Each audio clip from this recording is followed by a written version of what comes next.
and looting. ORAL gives us that. Yes, receiving 700 complaints in 2 weeks is okay, but gathering enough evidence, because you see, a complaint is not evidence. So gathering enough evidence is where the work is. But you know, Samson, I don't think that ORAL would have any constitutional issues, honestly. I think that if anybody mounted a constitutional challenge against ORAL, as it is, the constitutional challenge will succeed. I agree with my learned brother that the methods, particularly the publicity part, turns it into a populist kind of arrangement. But if I was defending ORAL, I'll start from a certain viewpoint. First, your Article 41. Then I'll go to Article 58 of the Constitution. Executive power. Of the Republic. Exercisable by the President. By the President, and that the President can exercise this executive authority either by himself, directly, or through officers subordinate to him. The ORAL members are not officers of the state. So wait. Then I will go to the Whistleblowers Act, 2006. I'll go to the Whistleblowers Act. And I'll look at Section 3 of the Whistleblowers Act. There is a litany of places where persons who have information about wrongdoing can go and kind of file the same complaint, report. One of the offices is the office of the President. So, if the President decides that instead of coming to my office, go to this office and inform them about wrongdoing, I don't think there is a problem. He was president-elect when he set it up. Yes, does it make a difference? But you know, the president-elect was going through a transition, and instructions had been issued from the president-elect's outfit that certain decisions could not be made without reference to him. So I am not going to accept an argument that says that the president-elect is inconsequential. The president-elect did not occupy the office of the president. Yes. Which the law says you can blow the whistle to. Yes. But the point I am making is a president-elect has consequences. That's true. It should function in illegality. No. Honorable Atachi. No, because the president-elect was not sworn in then, but for all material purposes, all of us knew that instructions were coming from his outfit, and the president in office then was collaborating in a large measure with the office of the president-elect. Please. ORAL should exist. So far as I am concerned, I see ORAL as just an extension of a point where you can go and report to the president. Okay. So if they are just receiving information and passing it on, I don't have a problem with ORAL.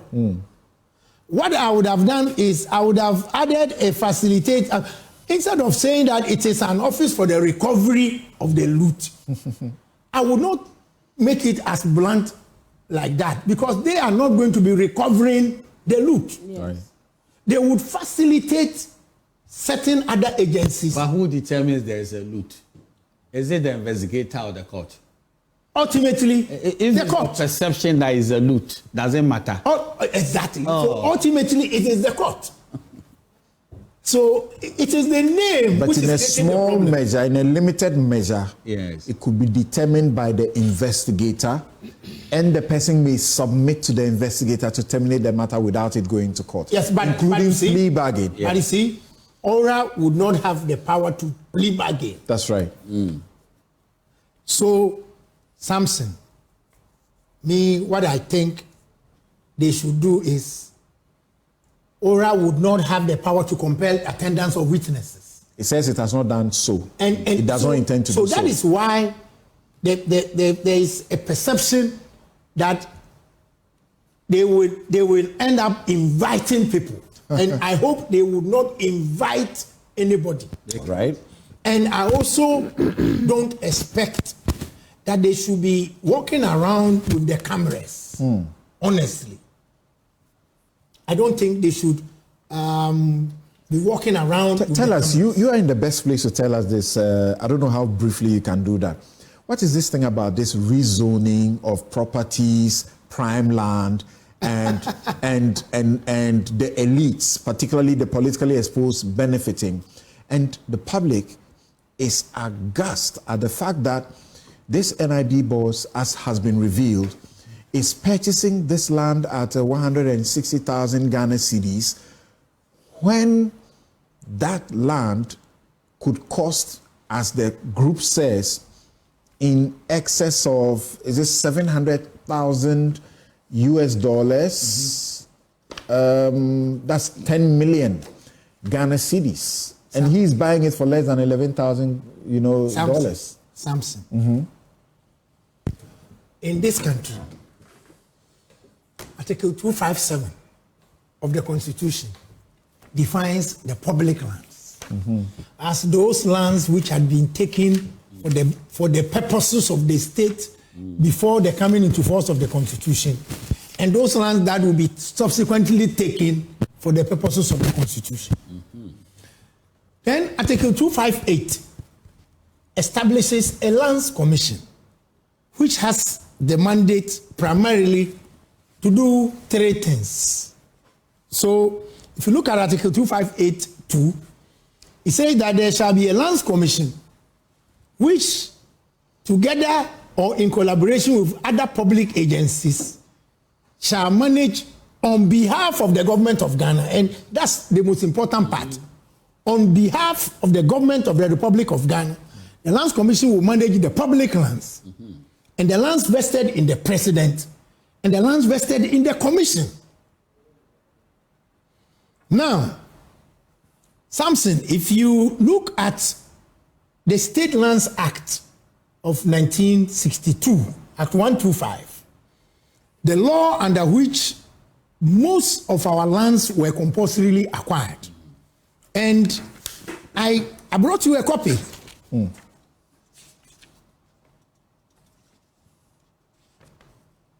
There is a Section 5 of the State Lands Act. Now, the State Lands Act has been repealed by Section 282 of the Land Act. But I am bringing you the State Lands Act to let you know that we have, under the State Lands Act of 1992, done all these leases of state lands in Accra and elsewhere. The Section 5 says, the president may grant a lease or license in respect of any land acquired under this act. The president may grant. Yes. So those of you who don't understand why in the land document that is being publicized, it is the president that is giving the land. Now you understand, it is the law. Yes. Go ahead. So all along, it is the president who grants leases, including granting mining leases. But he himself doesn't sign the lease. Okay. So in respect of mining leases, the Minister for Lands and Natural Resources signs on behalf of the president. Yes. In the case of land leases, the chairman of the Lands Commission or the regional chairman of the Lands Commission signs off on behalf of the president of the Republic. So there is no doubt about the authority of the Lands Commission to grant leases of state lands or lands vested in the president. There's no doubt about it. Now, if the document I saw in respect of the NRB man's land, if the documents are as they are, if the documents are as they are, right, then I will go on the basis of the presumption of regularity of official acts. Okay. That official acts duly performed are deemed to be regularly performed. Until they are until otherwise declared. Impugned, yeah. So, normally in a government lease, there is a provision for premium. There's a provision for development levy. There's a provision for ground rent. And there's a provision for lease preparation. If, for example, there is a government building on the land, there would be evaluation for the replacement value Precisely. of the property, the building on the land. Yeah. Now, if they take into account all of these considerations, if you look at the case of entry versus NTSC, a contract for the sale of land is also subject to the conditions of offer and acceptance and consideration and all. We need you to sum it up for us as far as the rezoning policy and the pricing is concerned. So I'm going to the pricing now. Okay. So if I, Kwame Gyan, I receive a letter, maybe I submitted an application on prescribed form to the Lands Commission for an allocation of government land. And the Lands Commission brings me a letter that we are offering you 0.24 acres of land at Gifford Road in cantonments. And these are the things you should pay. Premium, development, document preparation, so and so and so. And I pay. Why should I be faulted because the value the Lands Commission quoted for me is below the market price? Why should I be faulted? Is it below the market price? No problem. It will not be Obviously not. Obviously not. It should be below the market because you see, in this country, we don't have a very stabilized and well-functioning land market to the extent that you can tell me that in East Legon, a square meter would cost so much. What the public is aghast at is that how come that these lands, when they are rezoned and they are being sold to the elites do have money, deep pockets, you are buying a land which should ordinarily cost about 10 million Ghana cedis, and you are buying it for 160,000 Ghana cedis. So you see, they have every good. So there's no criminality, as you say. Yes. Nothing wrong has happened. So you asked me. Beware. My submission is on the basis of my expertise in the sector, and this is my submission.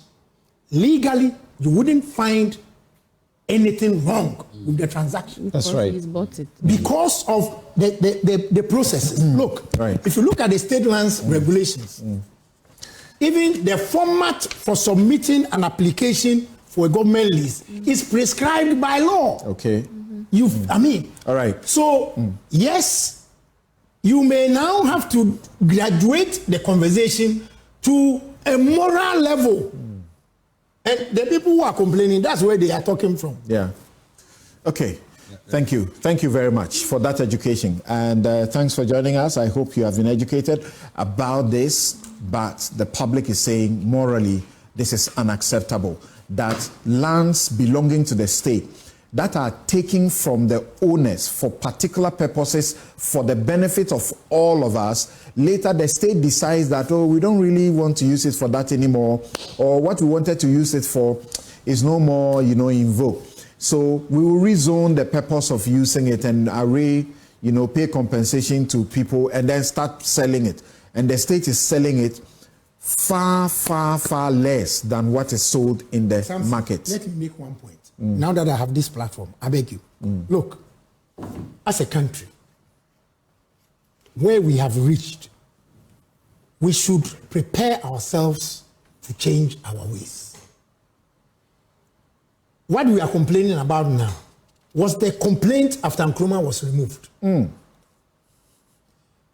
The company that is called State Housing Company Limited originally was called Ghana Housing Corporation. Its head office was relocated to the presidency, Flagstaff House. They controlled buildings in strategic locations in Accra and elsewhere. You know Kanda? There are some buildings there owned by the Ghana Housing Corporation. Ghanaians, members of the Veranda Boys group, had bought land buildings on mortgage from State Housing. I have seen copies of letters from Flagstaff House then to the mortgagees saying to them, the presidency has paid for your mortgage. So from now on, don't pay anymore. It's free. You own it. Thank you. He says we should change our ways. This must stop.